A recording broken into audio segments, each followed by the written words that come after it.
రాజన్న సిరిసిల్ల జిల్లా ముసాబాద్ మండలం చిప్పలపల్లి గ్రామానికి చెందిన జంగిటి సాయి కుమార్ రోడ్డు ప్రమాదంలో మృతి చెందగా వారి తోటి మిత్రులు గంభీరావుపేట మహానాథ వృద్ధాశ్రమంలో ఆశ్రమ నిర్వాహకులు మల్లుగారి నర్సాగౌడ్ ఆధ్వర్యంలో వృద్ధులకు అన్నదాన కార్యక్రమం పండ్లు అలాగే కీర్తిశేషులు జంగిటి సాయి కుమార్ 19వ జన్మదిన వేడుకలు నిర్వహించారు। ఈ సందర్భంగా ఆశ్రమ నిర్వాహకులు మాట్లాడుతూ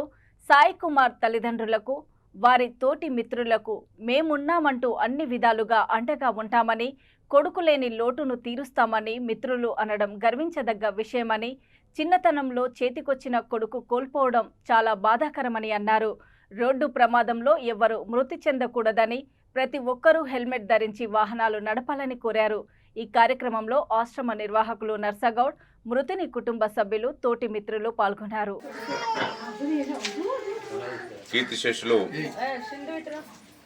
జంగిటి సాయి కుమార్ గారి యొక్క బర్త్డే అంటే జన్మదిన పురస్కరించుకొని వారి మిత్ర బృందం ఈరోజు మహానాథ వృద్ధాశ్రమానికి వచ్చి వారి జన్మదినం 17 జనవరిని పురస్కరించుకొని ఈరోజు వారు వేడుక జరిపి వృద్ధులందరికీ కూడా భోజనాన్ని అందించి పనులని ఇచ్చి వారి యొక్క ఆశీర్వాదాన్ని వారితో పాటు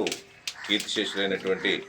వారి మిత్రుడు సాయి కుమార్కి భగవంతుడి ఆశీర్వాదం ఆత్మశాంతి కలగాలని వారి కార్యక్రమం నిర్వర్తించారు।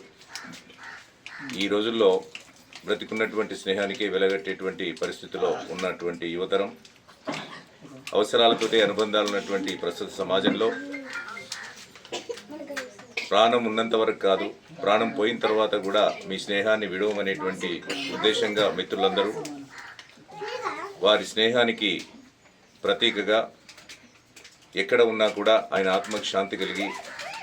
దూరంగా ఉన్నా మనందరం కలిసి ఉన్నామనేటువంటి భరోసా కల్పిస్తూ చిన్న వయసులోనే తండ్రిని కోల్పోయినటువంటి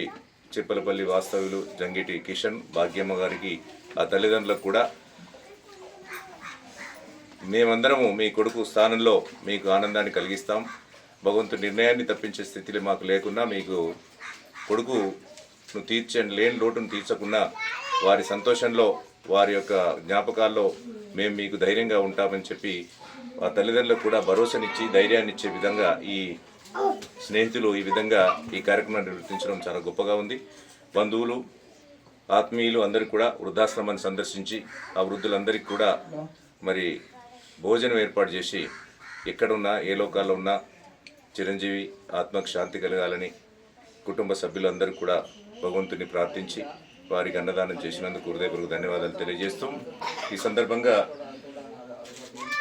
జననం మరణం అనేటువంటిది సహజమైన అంశమైన చిన్న వయసులో ప్రమాదవశాత్తు సాయి కుమార్ మరణించడం అనేటువంటిది అందరినీ బాధ కలిగిస్తుంది। అది భగవంతుడి నిర్ణయం కాబట్టి దాన్ని ధైర్యంగా ఎదుర్కొని భౌతికంగా లేకుండా మీ జ్ఞాపకాల్లో మానసికంగా మీతో కలిసి ఉంటాడనేటువంటి నమ్మకంతో మీరు ధైర్యంగా జీవించాలని ఆ భగవంతుడు మీకు ఆత్మధైర్యాన్ని కలిగించాలని సాయి కుమార్కు ఆత్మశాంతి కలగాలని సందర్భంగా భగవంతుని వేడుకుంటున్నాను। మాట్లాడుతున్నా సాయి కుమార్ జరిగిన సంఘటన ఇంకొకరు కూడా జరగద్దు, వారికి వాళ్ళ ఏజ్ వాళ్ళకు కూడా జర కేర్ఫుల్ ఉండాలి, జాగ్రత్త ఉండాలి। హెల్మెట్ బండి మీద పోయేటప్పుడు కూడా హెల్మెట్ కానీ ఏది కానీ అలా జాగ్రత్త అని పాటించి తల్లిదండ్రులకు కూడా ఎలాంటి ఇబ్బంది కలగకుండా ముందు జరగటానికి గురించి కూడా కొద్దిగా ఆలోచన చేయాలని నేను ప్రార్థన చేస్తున్నాను।